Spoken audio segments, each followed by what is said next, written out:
Master Computer Science, and this is all about database relationships. Okay, so in a database, you create relationships between tables. If you don't have those relationships, when you do your reports, your forms, your queries, you can't then extract information apart from one table. So you need to connect these tables together. Without that, it's not a relational database system. There are three types of relationship you can create. And I'm going to simplify them a little bit.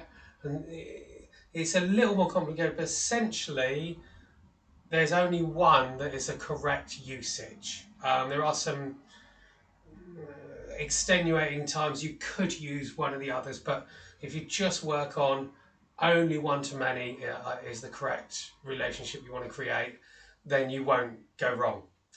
It's a lot simpler. Okay, so the three types you can create are one-to-one, many-to-many, and one-to-many.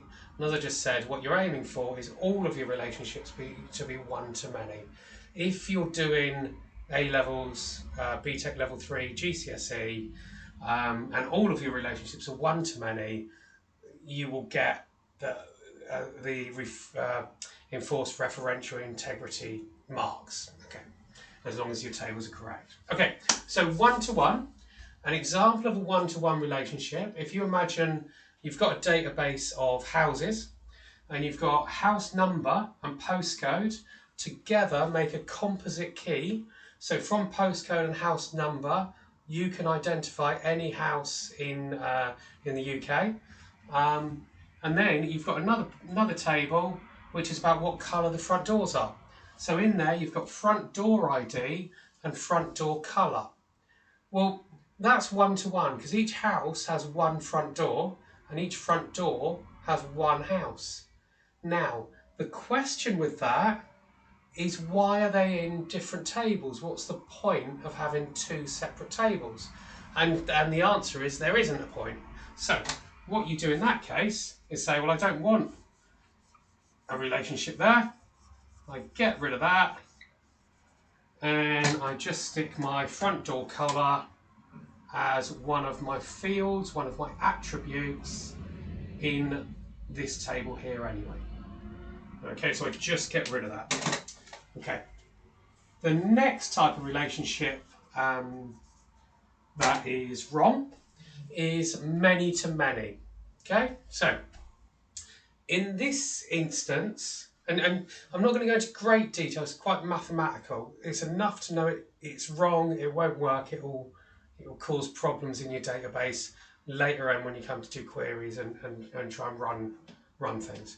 And most database software, when you put this in, will say, it won't allow you, it will say this is wrong.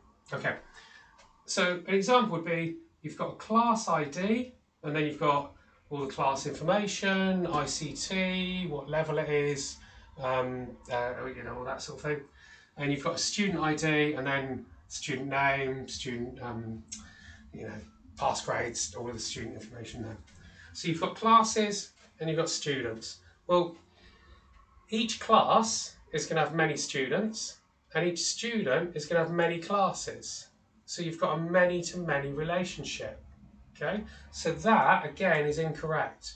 Now, when you're faced with this, and I'm not going to do this properly on this one, but the aim is to have a linking table there, right? So you might have something in this one like the timetable period. So you say, well, so if you say timetable period there, the class ID there, well, that's your composite primary key, and then actually you wouldn't need all that. And then you say, well, each student is only attending that period at a time, so each student can only attend one period at 9 AM on Monday, but 9 AM Monday in ICT has many students, and you've also got each class can only take place, this doesn't quite work, okay, Each class can take place at many times, but there are different classes going on at many times. So I've fixed one side, but I'd have to have a little think about that to make that proper. I might need another linking table. I might be able to play with that and make that better. This is the one you want. You want a one-to-many relationship. So here we go. If you imagine a song, right? So Hey Mr. Tambourine Man by Bob Dylan. Okay, so you've got a song ID, song name, track length, something like that, and then the artist ID, artist name or band name.